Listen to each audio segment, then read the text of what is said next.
ఆది కాండము 26వ అధ్యాయం. ఆది కాండము 26వ అధ్యాయము 3వ వచనాన్ని మనం చదువుకుందాం. ఈ దేశమందు పరవాసివయుండు, నేను నీకు తోడయుండి నిన్ను ఆశీర్వదించెదను. అందరి మాటలతో చెప్పండి. ఈ దేశమందు పరవాసివై ఉండుము, నేను నీకు తోడయుండి నిన్ను ఆశీర్వదించెదను. మరొకసారి, నేను నీకు తోడయుండి నిన్ను ఆశీర్వదించు. దేవుని వాక్యాన్ని ధ్యానించుదాం. అబ్రహాము కుమారుడైన ఇస్సాకుకు బోళ్ళంత ఆస్తి వాళ్ళ నాన్నగారు ఇచ్చారు. ఆయన ఆస్తి ఎవరు లెక్కట్లేదు. అంత బహు విస్తారమైన ఆస్తి ఇచ్చాడు. మరి ఇస్మాయిల్ కవి కదా, ఇస్మాయిల్ కూడా ఇచ్చాడు. ఇస్మాయిలు ఇస్సాకు కంటే పెద్దవాడు. హాగరుకు అబ్రాముకు పుట్టినవాడు. ఇస్సాకు అబ్రాముకు షారాకు పుట్టినవాడు.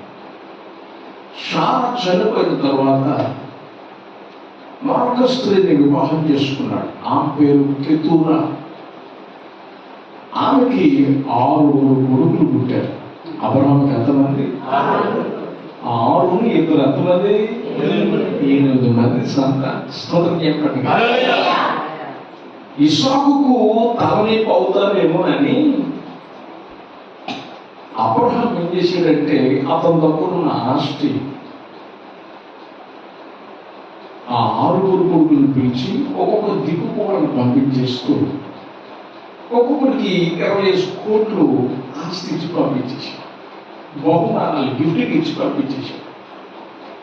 బ్రతుకుండగా మీరు అతనితో వాదం ఆడొద్దు, నువ్వు ఆడలు పోవద్దు, ఎవరు బాగా వాళ్ళకి ఇచ్చేసాను, ఎవరు బహుమానాలు వాళ్ళకి ఇచ్చేసాను, మీరు వెళ్ళండి ఈ సైడ్ నడుపుకొని ఏం చేశాడు. ఇక ఎవరు మానాల్లో వాళ్ళు బ్రతుకుతున్న టైంలో కొంతకాలానికి అబ్రహాము చనిపోయాడు. అబ్రహాముకు కలిగిందంతా ఇస్సాకు ఇచ్చేసాడు. అప్పటికే ఇస్సాకు బహు ధనవంతుడుగా బహు ఆస్తిపరుడుగా ఉన్నాడని బైబిల్ సాధిస్తుంది. మరి అంత ఆశీర్వాదంతో ఉన్న వ్యక్తిని దేవుడు అంటున్నాడు, నేను నీకు తోడైంది నేను దీవిస్తాను. దీవి లేదా, డబ్బు లేదా, గాడులు లేవా, ఆస్తి లేదా, ఐశ్వర్యం లేదా, పేరు లేదా, ఖ్యాతి లేదా, అన్నీ ఉన్నాయి. తండ్రి గారు ఇచ్చిన ఆస్తి. కానీ ఇస్సాకులో ఒక ఆశ ఉండేది. అదేమిటంటే తండ్రి ఆస్తి కాదు, స్వయాన్ని నేను కూడా దేవుని ద్వారా దీవించబడాలి అన్న ఉద్దేశం అతనికి కలిగింది. అటువంటి ఆలోచన, అటువంటి కోరిక అతనిలోకి వచ్చింది. అందుచేత దేవుని దీవెన నాకు రావాలి అంటే ఏం చేయాలి అని ఆలోచన చేస్తున్న టైంలో అబ్రహాము దినాలు వచ్చిన కరువు మరలా ఇస్సాకు దినాల్లో కూడా ఒక కరువు వచ్చిందట.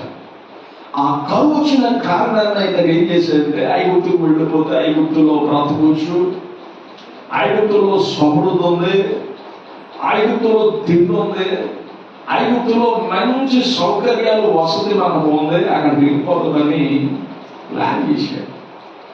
ఆ ప్రాంతాన్ని అభిమేలెకు అనే రాజు ఏలుబడి చేస్తున్నాడు. ఆ ప్రాంతానికి వెళ్ళిపోయాడు. ఆ ప్రాంతానికి వెళ్దామని నిశ్చయించుకున్నాడు. నిశ్చయించుకుంటే ప్రభు అన్నాడు, ఇస్సాకు నువ్వు ఐగుప్తుకు వెళ్ళొద్దు. ఎక్కడికి వెళ్ళొద్దు? నువ్వు ఐగుప్తుకు వెళ్ళొద్దు. ఐగుప్తులో రకరకాల రాజులు ఉన్నారు, రకరకాల వ్యక్తులు ఉన్నారు, రకరకాల స్వభావం కలిగిన వాళ్ళు ఉన్నారు, నువ్వు ఐగుప్తుకు వెళ్ళొద్దు, నేను చూపించే దేశంలో ఉండు. స్తోత్రం చెప్పాలి. నేను చూపించే దేశంలో ఉన్నానండి. అందుచేత ఐగుప్తుకు వెళ్ళలేదు. అబీమెలెకు రాజు ఏలుబడి చేస్తున్న ఆ ప్రాంతంలోనే అతడు నివాసం చేశాడు. దేవుడు కూడా అక్కడ ఉండమన్నాడు. ఐగుప్తుకు వెళ్ళొద్దని. ఐగుప్తు అంటే లోకానికి సాదృశ్యం. ఐగుప్తు అంటే ఏంటిది? లోకానికి సాదృశ్యం. లోకంలో నేను ఇంకో మాట చెప్తున్నాను. ఇక్కడ ఒక గొర్రె బురదలో పడిపోతే ఆ బురదలో పైకి రావడానికి ఆశించేది, బురదలో పడలేదు. పంది అయితే ఏం చేస్తుంది? చెప్పాలి గట్టిగా. ఏసు పెట్టినట్టు ఉంటుంది. స్తోత్రం చెప్పండి. ఏం పెట్టినట్టు ఉంటుంది? చెప్పాలి గట్టిగా. ఐగుప్తు అంటే బురదతో కూడిన జీవితం, బురదతో కూడినటువంటి లక్షణాలు అందులో ఉన్నాయి. రకరకాల గొప్ప అందులో ఉంది. నువ్వు ఐగుప్తుకు వెళ్ళొద్దు, నువ్వు గొర్రెలు ఇస్తాడు. నేను చూపించే దేశంలో ఉండు.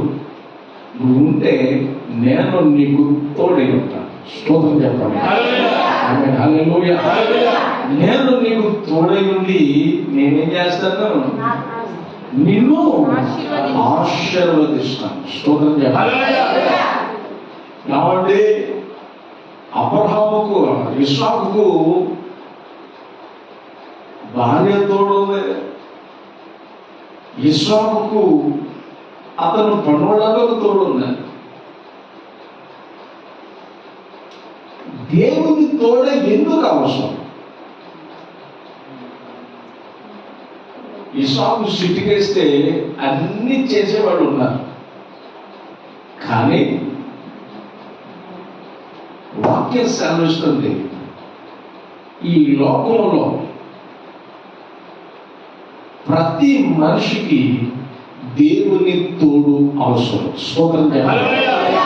హల్లెలూయా. దేవుని తోడుంటే నువ్వు స్వతహాగా ఎదగగలుగుతావు. దేవుని తోడు ద్వారా ఒకళ్ళ దగ్గర నువ్వు చేయించాల్సిన అవసరత ఉండదు. అందుకే దేవుని తోడు మనకు అవసరం. దేవుని తోడు మనకు అవసరం. దేవుని తోడు అని సెలవిస్తారు, చెప్తున్నారు పాస్టర్ గారు. దేవుని తోడు ఉంటే అసలు లాభం ఏమిటి అని మీరు నన్ను ప్రశ్నించవచ్చు. ఆ ప్రశ్నకు ఒక వాక్యాన్ని నేను చదివిస్తాను. దయచేసి ఆ మాట మనం చదువుకున్నాం. ద్వితీయోపదేశకాండం 2వ అధ్యాయం. ఆదికాండం, నిర్గమకాండం, లేవికాండం, సంఖ్యాకాండం, ద్వితీయోపదేశ 5వ పుస్తకం 5వ కాండం. ద్వితీయోపదేశకాండం 2వ అధ్యాయం 7వ వచనాన్ని మనం చదువుదాం. నీ చేతుల పనులన్నిటిలోను, నీ చేతి పనులన్నిటిలో నీ దేవుడైన యెహోవా నిన్ను ఆశీర్వదించెను. ఈ గొప్ప అరణ్యములో నీవు ఈ 40 సంవత్సరములు సంచరించిన సంగతి ఆయన ఎరుగును. నీ దేవుడైన యెహోవా నీకు తోడై ఉన్నాడు. నీకేమీయూ తక్కువ కాదు. తక్కువ కాదు. స్తోత్రం చెప్పండి. అరణ్యములో వసతులు ఉంటాయా? చెప్పాలి. అరణ్యములో వసతులు ఉండవు.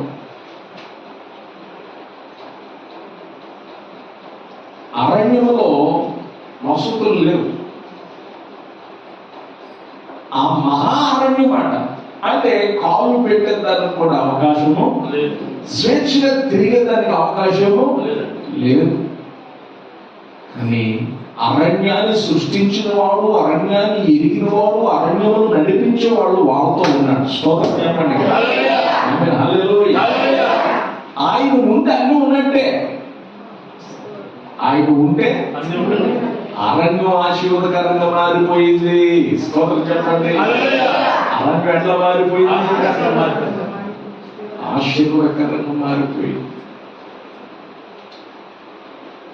దేవుడిని యెహోవా అతనికి తోడై ఉన్నాడు కనుక అరణ్యంలో ఎటు వెళితే అటు అంత కలిసి వచ్చే కాలం స్తోత్రం చెప్పండి. అంతా కలిసి వచ్చే పరిస్థితే. దేనికి కొదువు లేదట. ఆహారానికి కొదువు లేదు, వస్త్రానికి కొదువు లేదు, ఇక నీటికి కొదువు లేదు, ఈ దేనికి కొదువు లేదు. అంటే కాళ్ళకి వేసుకునే చెప్పులు మొదలుకొని కళ్ళకు పెట్టుకొని కళ్ళద్దాల దాకా అలక రాసుకునే నూనె దాకా వాళ్ళకి ఏం లేదటండి. చెప్పండి గట్టిగా. ఎందుకు? నీ దేవుడే యెహోవా నీకు తోడై ఉన్నాడు కనుక నీకేమీ తక్కువ కాదు. స్తోత్రం చెప్పాలి. శిష్యులతో ప్రభువు వారు అంటారు. ఒకరోజు పేతురు వచ్చి అంటాడు, యేసు ప్రభువా నేను వెంబడిస్తున్నా, నువ్వు వేసుకుని వచ్చేసావు, మాకేంటి ప్రయోజనం అని అడిగితే ప్రతి వారు లాభాన్ని కోరేవాళ్ళే. ఏంటి ప్రయోజనం అని అంటే ప్రభు అన్నాడు, యెహోవామందు హింసలు ఉంటాయి, శ్రమలు ఉంటాయి. యెహోవామందు వాడితో పాటు 100 రెట్ల ఆశీర్వాదం ఉంటుంది, పరమ నిత్య జీవం ఉంటుందని దేవుడు తెలియజేశాడు. స్తోత్రం. తర్వాత యోహాను సువార్తలో వచ్చేవాడికి యోహాను సువార్తలు యేసు ప్రభువు వారు అంటారు, యావయ్యా వీళ్ళు చదువుకుంటున్నారు, కొనుక్కుంటున్నారు, ఏం విషయం అన్నట్టు నన్ను వెంబడించడం మొదలుకొని, నా తోడు కోరుకున్నది మొదలుకొని, నేను మీతో ఉన్నది మొదలుకొని మీకు ఏమైనా తక్కువైందా అని అడిగితాడు ఆయన. వాళ్ళంటారు నాకేమీ తక్కువ కాలేదు. స్తోత్రం చెప్పండి. నాకేమీ తక్కువ కాలేదు. ఎంత మంచి మాట. ఆ రోజు క్రీస్తుకు పూర్వం ఉన్నటువంటి వారికి ఏమీ తక్కువ కాలేదు దేవుడు తోడై ఉంటే. యేసు ప్రభువు వచ్చిన తర్వాత శిష్యులు కూడా ఏం కాలేదట, ఏమీ తక్కువ కాలేదట. స్తోత్రం. మరి ఆయన తరతరాల్లో యుగయుగాల్లో జగజగాల్లో ఉన్న దేవుడు మనతోనూ ఉన్నాడు. మనం అందరికంటే చాలా శ్రేష్టమైన వారు. ఎందుకంటే యేసు రక్తం చేత ప్రత్యేకించబడిన వారు.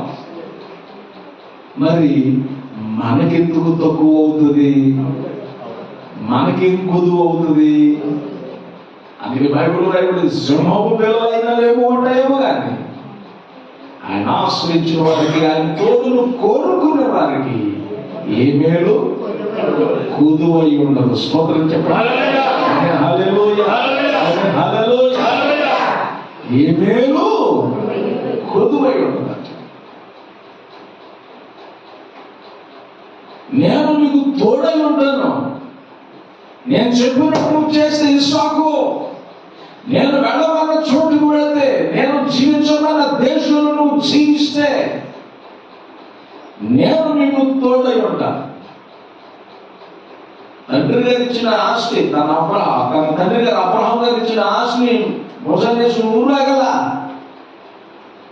తింటా కూర్చోలా. మరి ఏం చేశాడు? దేవుడు చెప్పిన ప్రాంతంలో ఉండి పంట వేసాడు. స్తోత్రం చెప్పండి. ఏం చేశాడంటే వ్యవసాయం చేశాడు. ఏం చేశాడంటే వ్యవసాయం చేశాడు. అందుకు వాక్యంలో రాయబడిన మాట చదువుదన్నా. ఇది 26వ అధ్యాయము. అది కానీ 26వ అధ్యాయం 12, 13, 14 వచనాలు మనం చదువుదాం. ఇస్సాకు ఆ దేశమందున్నవాడై, ఏ దేశమందున్నాడు? దేవుడు చెప్పిన దేశమందు ఉన్నాడు.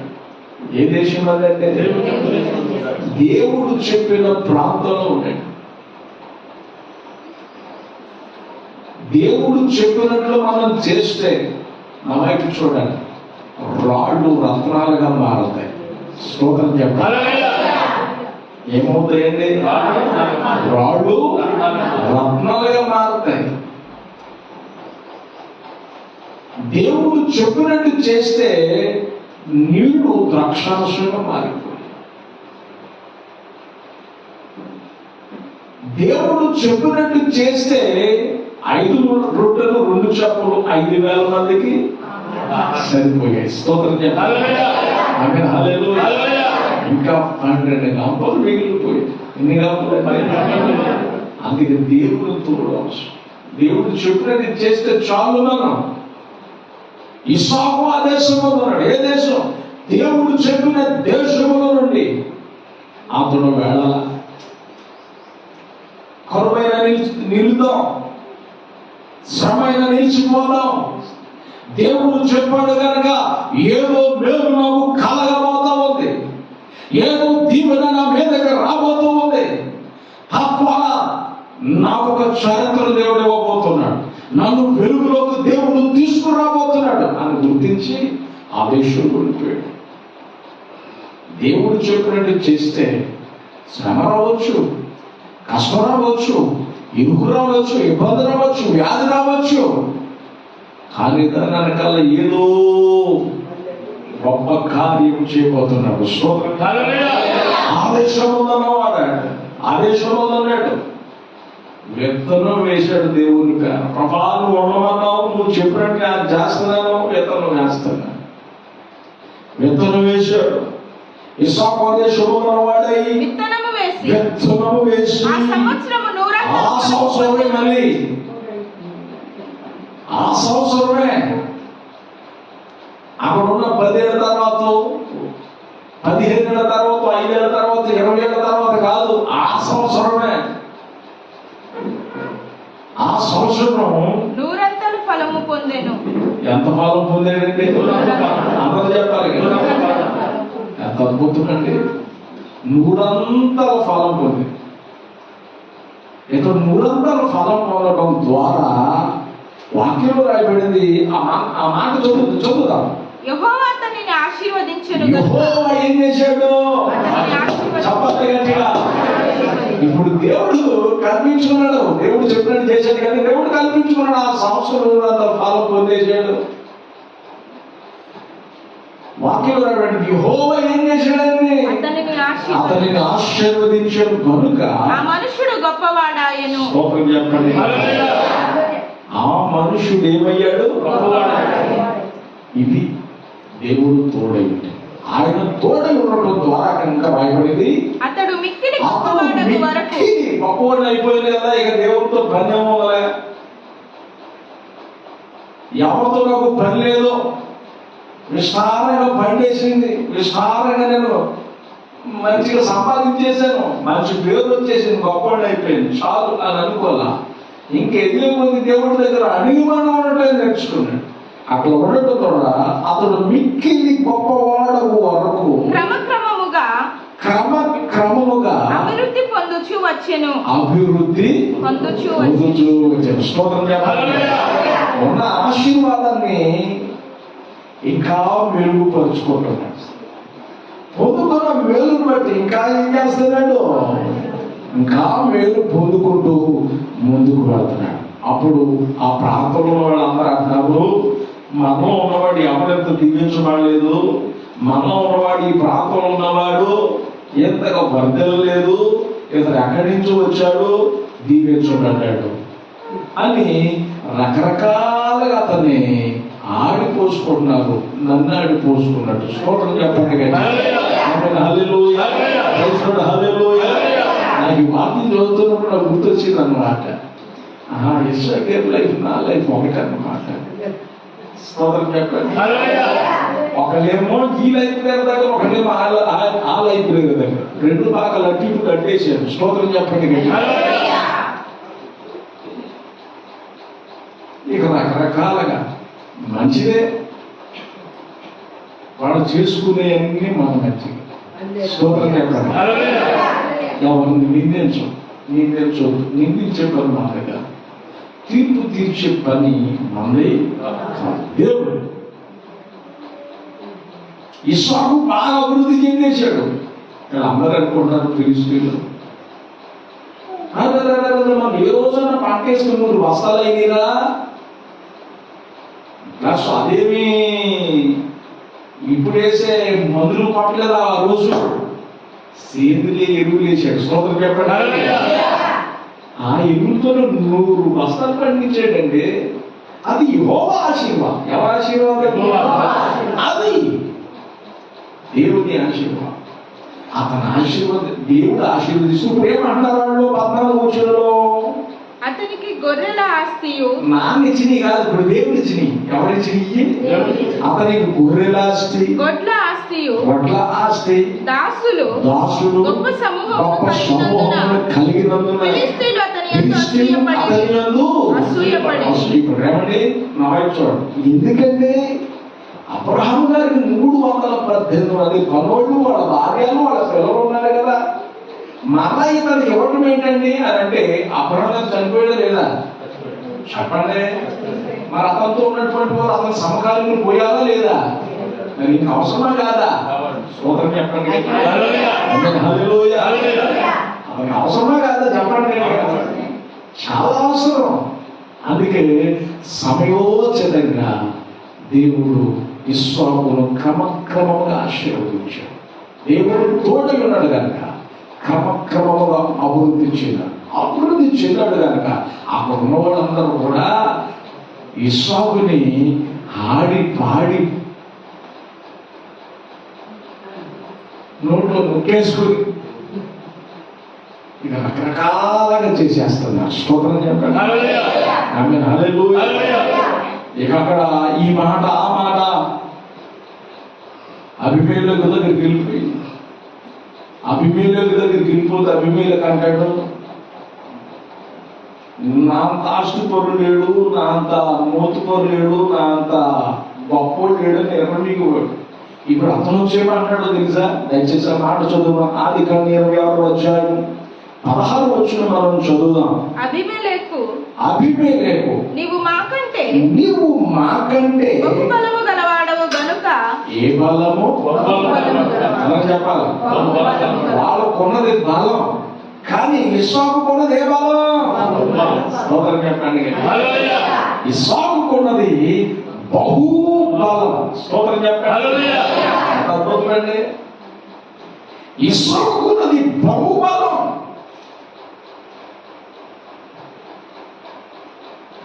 అభిమేలుడు వచ్చి అంటాడు, నీవు మాకంటే బహుబలము గలవాడవు.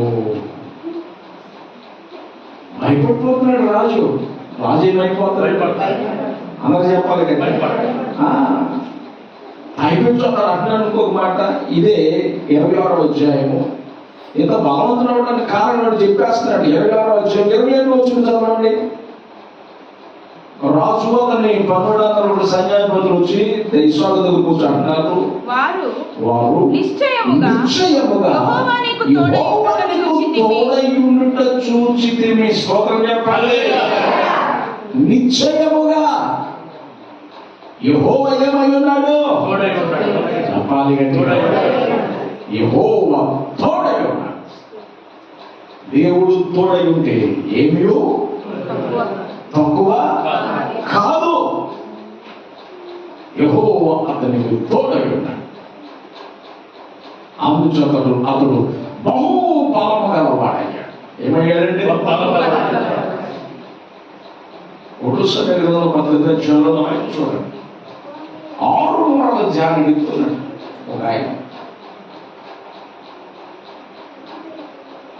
ఫిలిష్తీయులు అతను, ఇశ్రాయేలీయులు అతను చూసి కంగారు పడిపోతున్నారు, కలవర పడిపోతున్నారు, భయపడిపోతామన్నారు. ఏమైపోతున్నారు? భయపడిపోతుంటే అప్పుడు దావీదు వచ్చాడు. అయ్యా మీరు యుద్ధం చేయలేని స్టోరీ అంతా మీకు తెలుసు కాబట్టి మామూలుగా చెప్పేస్తాను. యుద్ధం చేయడానికి నేను వెళ్తానయ్యా, మీరు భయపడుతున్నారు అని అంటే, ఓరైనా యుద్ధం చేయడానికి వెళ్తున్నావా? యుద్ధం చేస్తే, యుద్ధంలో జయిస్తే రాజుగారి భార్య, రాజుగారి కూతురునిచ్చి నీకు వివాహం చేస్తాడట్రా అని అంటే దానికి మనం అమ్మో ఈ సమయాన్ని పోగొట్టుకోకూడదు అనుకున్నాడు. స్తోత్రం చెప్పండి. హల్లెలూయా. ఈ అవకాశాన్ని పాడు చేసుకోకూడదు అనుకున్నాడు. వచ్చిన అవకాశాన్ని సద్వినియోగం చేసుకున్నాడు. వచ్చిన అవకాశాన్ని ఏం చేశాడంటే అందరూ చెప్పండి. దావీదు వచ్చిన అవకాశం ఉపయోగించుకున్నాడు. యుద్ధం చేస్తాను. ఒర్రైన ఆడేమో 6 మూరల జాగ్రత్త ఎత్తుంటే నువ్వేమో ఎంత ఉన్నావరా, హాఫ్ టికెట్ గాడి నువ్వు ఎట్లా సాధ్యం నీకు అనంటే, రాజా నేను వెళతానంటాడు. ఒరే నువ్వు బాలుడు రా, నీకు బలం సాధరా అంటున్నాడు.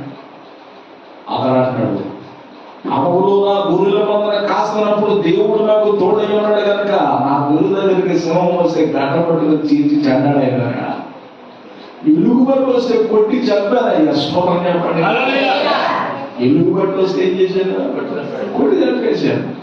దానిలో ఒకడయ్యా అన్నాడు. స్తోత్రం చెప్పండి. ఆయన నువ్వు మాట చెప్తుంటే నాకేంటో నడిపిపోతున్నారా, కాకపోతే ముసలి వయసు లేదు అన్నాడు. స్తోత్రం చెప్పండి. ముసలి ఏమైపోయింది? వయసు లేదురా, కత్తి తిప్పే శక్తి లేదురా నాకు. కాబట్టి నా ఆయుధాలు నువ్వు వేసుకో, నా కత్తి నువ్వు పట్టుకుంటే మనోడు కత్తి రాకుండా ముందే పడిపోతాడు. స్తోత్రం చెప్పండి. రాజుగారు ధరించినవన్నీ మనోడికి ఏదో కొత్త ఉంది. ఎట్లా ఉంది? ఇప్పుడు షర్ట్ వేయనోడు కండి, ఇప్పుడు షర్ట్ వేసుకున్నోడికి షర్ట్ వేసుకుంటే ఎట్లా ఉంటుంది చెప్పాలి గట్టిగా. దావీదు పరిస్థితి కూడా అదే. స్తోత్రం చెప్పండి. అవన్నీ తొడిగాడు. మామూలు ఇది నాకు వాడికి లేదు, బాబోయ్ ఇది నాకు వాడికి లేదు, తీసుకోవాలి రారేసి.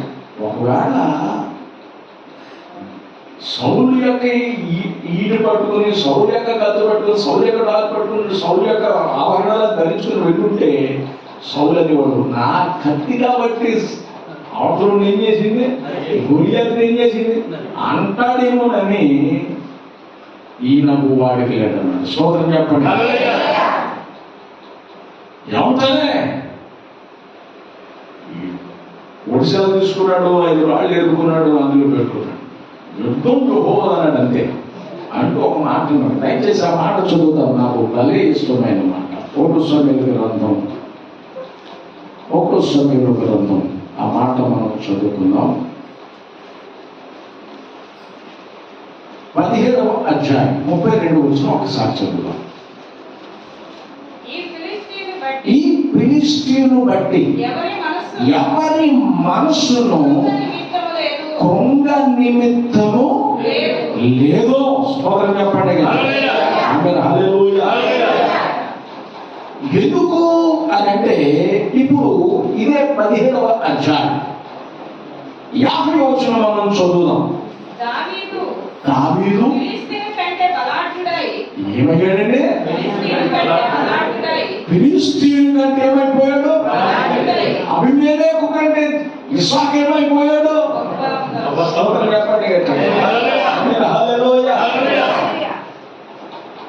దావీదు ఫిలిష్తీయుని కంటే బలాఢ్యుడై, ఏమి లేకుండా చెప్పాలి గట్టిగా, ఖడ్గము లేకుండా వెళ్ళాడట. స్తోత్రం చెప్పండి గట్టిగా. సంసోను అట, అతని మీదకి శత్రువులు వస్తున్నప్పుడు ఆయుధం ఏమీ లేదండి. గాడిద దావడ ఎముక తీసుకుని 1000 మందిని చంపేసుకోకుండా పోయాడట. స్తోత్రం చెప్పండి.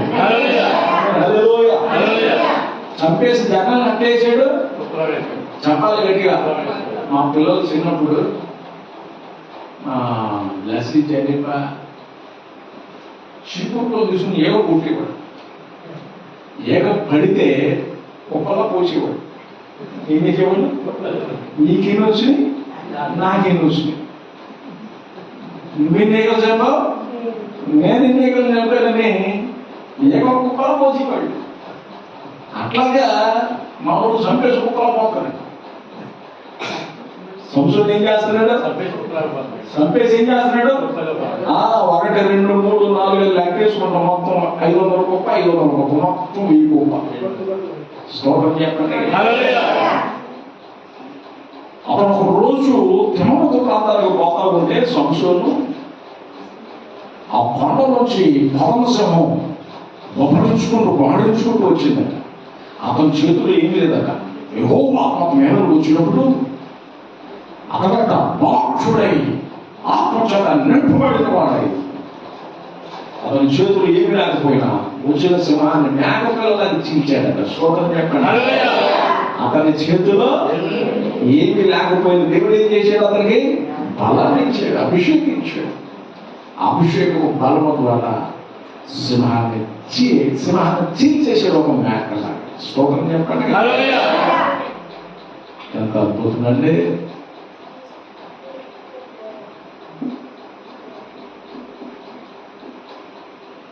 లేఖనం సెలవిస్తుంది, ఇస్సాకు అబీమెలెకు కంటే బహు బలవంతుడయ్యాడట.